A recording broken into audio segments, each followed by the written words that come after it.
Who were the mentors for you? Like, did you have teachers? Did you have, older kids? Neil and Brian Blender, who were two brothers. Neil was a pro skater, and his brother Brian was a phenomenal motorcycle rider and a great basketball player. And I started skateboarding and just hanging out with Neil, which was so weird because Neil was like a really popular pro skater. Like, they lived together, there was ramps, there was motorcycle stuff. How much older were they? Neil is 2 years older than me and Brian's 3 years older than me. Gotcha, yeah. We'd play basketball and we would skateboard, we'd play music together, we'd write songs, we'd draw. Yeah. We would do all kinds, and these guys were so influential in my life because they were so good at what they did sports-wise. They were innovators, and they were super creative. And Neil was a photographer as well as a skater. Yeah. So Neil brought me into that world, and I was skating with all these pros, and then I would take pictures of them because I'd taken a photography class, and that's where I met Mark Boster, who was my photography mentor. And the reason for that was that he was a full-time LA Times photographer, but he taught one class at our college. And Mark was the first guy that sort of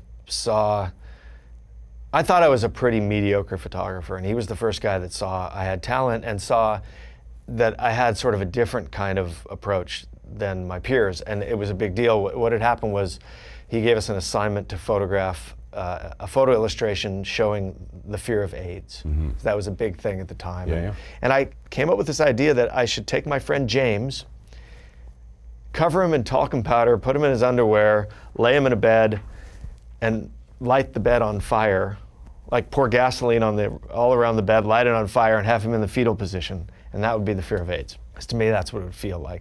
So I got a mattress and went behind an apartment complex and put poor James in there and lit the bed on fire, and that thing went up. And it was a problem. And I got about 2 frames before he jumped out of there screaming like a child. Were you above? I had a ladder with a 2x6 and safe distance away from that fire. Yeah. At least 2 feet from it. And the police came and the fire department and the whole thing. And I got the pictures back, and this hasn't changed much to this day. I look at the pictures first and I think they're a total disaster. And so I hung Simon camera, I printed as best as I could, dodged it and burned it and bleached it and all that stuff and put it up on the wall. And then it was surrounded by these pictures of like people in doctors' offices staring at AIDS pamphlets or a needle and people looking at a needle with a scared face. And I thought, oh God, I screwed up the assignment. I blew it. This is the fear of AIDS, not my crazy thing, right? So Mark Boster does the whole critique where he talks about every picture and the students get involved and doesn't mention mine. And then at the very end, he said, and now I want you to turn your attention to this picture. And he said something like, this is an idea I wish I could come up with. This is what I would hope for when I assigned something like this, although I didn't know until I saw it that this is what I was hoping for. And he gave it this praise that completely floored me. I honestly believed that I had screwed the whole thing up, and he held me back after class and just said, what you did was you took an emotion rather than an idea.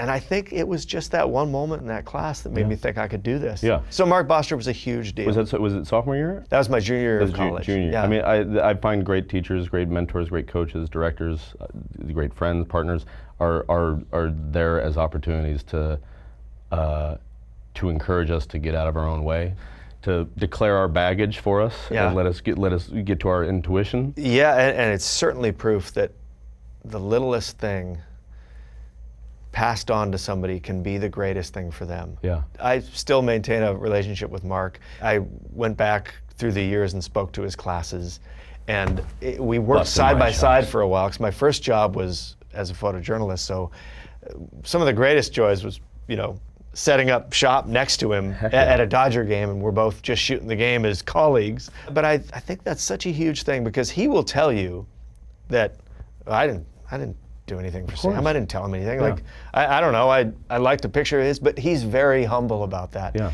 And it's just little, I never called him my mentor. I never, now it seems like it's an official thing. It's something you add to your resume. You have a mentor. Who's your mentor? Yeah, exactly. But I think retroactively I realized that he had done that for me. Hey folks, thanks for watching. If you like what you just saw, then why not subscribe? Click right here for lots more off camera. And if you want to see the hour-long version of these conversations, I'm going to give you the secret link. Here it is, offcamera.com. Check it out.